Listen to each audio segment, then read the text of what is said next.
अस्सलाम वालेकुम वीवर्स, उम्मीद है कि आप सब लोग खैरियत से होंगे। आज मैं सबकी पसंदीदा, सबकी फेवरेट गुड़ की चिक्की बना रही हूँ, वो भी 4 तरीक़ों से। तो आइए इस मज़ेदार सी रेसिपी को बनाना शुरू करते हैं। सबसे पहले मैंने एक फ्राई पैन ले लिया था और उसमें मैं 1 कप मूंगफली डाल दूँगी, वो भी छिलकों के साथ।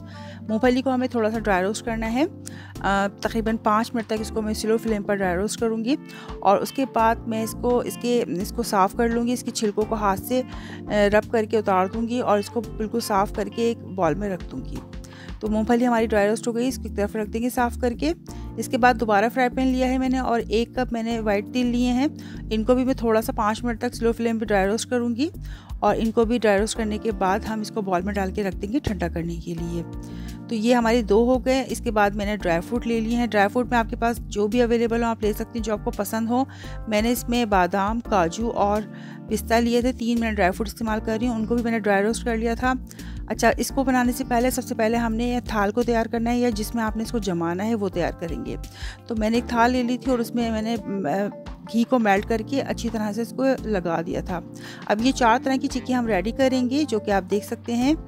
अब मैंने 1 कप गुड़ ले लिया है, 1 कप भर के गुड़ लेंगे हम और गुड़ को मैंने थोड़ा सा कूट लिया था। तो बिल्कुल साबुत गुड़ मत डालिएगा, थोड़ा सा कूट के डालिएगा। अब 1 ही चमचा इसमें पानी जाएगा और 1 ही चमचा इसमें घी जाएगा। तो 1 टेबलस्पून मैंने पानी डाला है और 1 टेबलस्पून घी डाला है और बिल्कुल स्लो फ्लेम पर इसको पकाना है। इसकी पहली टिप यही है कि आपने इसको बिल्कुल स्लो फ्लेम पे पकाना है, आंच बिल्कुल तेज़ नहीं करनी। इसको स्लो फ्लेम पे पकाना है हमें और इसको अच्छी तरह से मेल्ट करना है। जब हम देखेंगे कि ये अच्छी तरह पक चुका है और जमने की पोजीशन में है, तो एक बॉल में पानी लेके इसमें डाल के चेक करेंगे और अगर ये बिल्कुल सख्त होकर टूट रहा है तो इसका मतलब ये है कि गुड़ हमारा पक चुका है। लेकिन अगर ज़रा सा भी सॉफ्ट है तो आप इसको जब तक पकाएंगे जब तक ये बिल्कुल सख्त ना हो जाए। तो ये मैंने चेक किया था, गुड़ बिल्कुल सही था, परफेक्ट, बिल्कुल टाइट हो चुका था, कड़क हो चुका था। तो इसका मतलब ये है कि अब जमने की पोजीशन में बिल्कुल सही है। अब मैं इसमें जो मैंने ड्राई फ्रूट काटे थे वो मैं ड्राई फ्रूट इसमें डाल दूँगी। इसको अच्छी तरह से चेक करने के बाद ड्राई फ्रूट जो है वो मैंने इसमें डाल दिए हैं और इसको अच्छी तरह से ड्राई फ्रूट को हम मिक्स कर लेंगे। क्योंकि हमने थाल पहले से ही रेडी करके रखी हुई थी, क्योंकि ये बहुत जल्दी जमने लगता है, तो फ़ौरन हम इसको थाल में डाल देंगे या जो भी आपने प्लेट या जो भी चीज़ रेडी की हुई है। अगर आपको ज़्यादा लगता है कि ये कि आपसे टूट ना जाए, कहीं निकलने में मसला ना हो जाए, तो आप इसके नीचे बटर पेपर भी लगा सकते हैं। बटर पेपर लगाकर भी जमा सकते हैं, पार्चमेंट पेपर भी ले सकते हैं, जो आपके पास अवेलेबल हो ईज़ी ले सकते हैं। मैंने थाल इसलिए ली थी कि हर घर में बटर पेपर और पार्चमेंट पेपर होते नहीं हैं और ये बहुत ईजीली घर में बन जाती है, तो इसीलिए थाल में मैंने घी लगा के इसको इस तरह जमा लिया था। इसको बिल्कुल ठंडा नहीं करना। जब ये थोड़ा सा ठंडा हो जाए तो आपने इसमें कट लगा लेने हैं, क्योंकि अगर आप बिल्कुल ठंडा करके कट लगाएंगे तो कभी भी इसमें कट नहीं लगेंगे, ये बहुत जल्दी जम जाता है। अब हमने दोबारा से गुड़ को पका रहे हैं, बिल्कुल उसी तरह जिस तरह हमने इसको पकाया था और फ्राई पैन को मैंने अच्छी तरह धो लिया था। दोबारा से हम चेक करेंगे कि गुड़ हमारा बिल्कुल सही परफेक्ट पका है या नहीं। बिल्कुल सही जब हमारा लगेगा कि बिल्कुल सही पका है तो मैंने इसमें तिल डाल दिए थे। तिल मैंने पूरे नहीं डाले थे, थोड़े से बचा लिए थे। तिल बहुत ज़्यादा लग रहे थे मुझे, तो मैंने इसको बचा लिए थे। 3/4 कप इसमें मैंने तिल डाल दिए थे और इसको अच्छी तरह से मिक्स कर लिया था।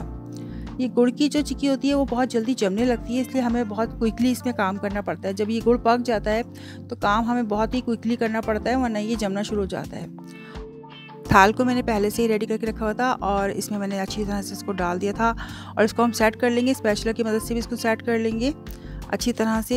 इसको सेट करने के बाद मैंने इस पर थोड़े से वाइट तिल जो है वो स्प्रिंकल कर दिए थे और उसके बाद हमने इसको अच्छी तरह सेट कर दिया था। और जैसे ये थोड़ा सा ठंडा होगा हम इसमें कट लगा लेंगे। अब हम तीसरी बना रहे हैं और इसके लिए भी मैंने गुड़ को बिल्कुल इसी तरह मेल्ट कर लिया था जिस तरह मैंने शुरू में किए थे। अब मैं इसमें थोड़ा चेंजिंग ये करूँगी। 1/4 टीस्पून इसमें सोडा डालेंगे हम।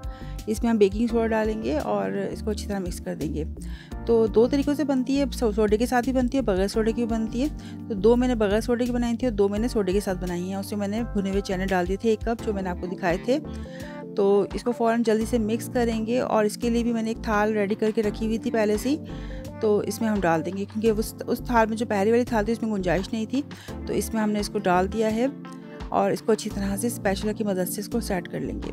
तो ये हमारी मज़ेदार सी चने वाली चिक्की रेडी हो जाएगी और इसको भी जब थोड़ी सी ठंडी हो जाएगी तो हम इसको कट लगा लेंगे इसमें, ताकि ईज़िली ये निकल सके। अब हम लास्ट वाली गुड़ की चिक्की बना रहे हैं और जिसमें मैंने गुड़ को इसी तरह से पकाने के बाद सोडा डाल लिया था 1/4 टीस्पून। और इसमें हमने जो मैंने पीनट्स ड्राई रोस्ट करके रखे थे उसको मैंने साफ़ सुथरा कर लिया था, छिलके वगैरह उतार दिए थे, वो डाल के अच्छी तरह से इसको मिक्स कर लेंगे। मिक्स करने के बाद जो थाल हमने तैयार की हुई थी पहले से, इसमें हमने डाल दिया इसको और इसको भी हम अच्छी तरह से सेट कर देंगे। डालने के बाद स्पैचुला की मदद से इसको सेट करेंगे और जब ये थोड़ा सा ठंडा हो जाएगा तो कट लगा के इसको निकाल लेंगे। तो वीवर्स, हमारी मज़ेदार सी 4 तरीक़ों से मैंने आपको चिक्की सिखाई जो कि बहुत मज़े की बनी थी, सबकी फेवरेट होती है और सर्दियों में तो ये बहुत शौक़ से खाई जाती है, बच्चे बड़े सभी बहुत शौक़ से खाते हैं। तो आप इसको अपने घर में बनाइए और इन्जॉय कीजिए। उम्मीद है कि आपको मेरी आज की ये रेसिपी पसंद आएगी। अगर आपको मेरी वीडियो पसंद आती है तो मेरी वीडियो को लाइक कीजिए, कमेंट्स कीजिए और इसको अपने फ्रेंड्स और फैमिली में ज़रूर शेयर कीजिए। मेरे चैनल को जिन्होंने अब तक सब्सक्राइब नहीं किया वो मेरे चैनल को सब्सक्राइब करें। इंशाल्लाह इसी तरह की मज़ेदार रेसिपीज़ के साथ आपके लिए हाजिर होती रहूँगी। जब तक के लिए अल्लाह निगहबान।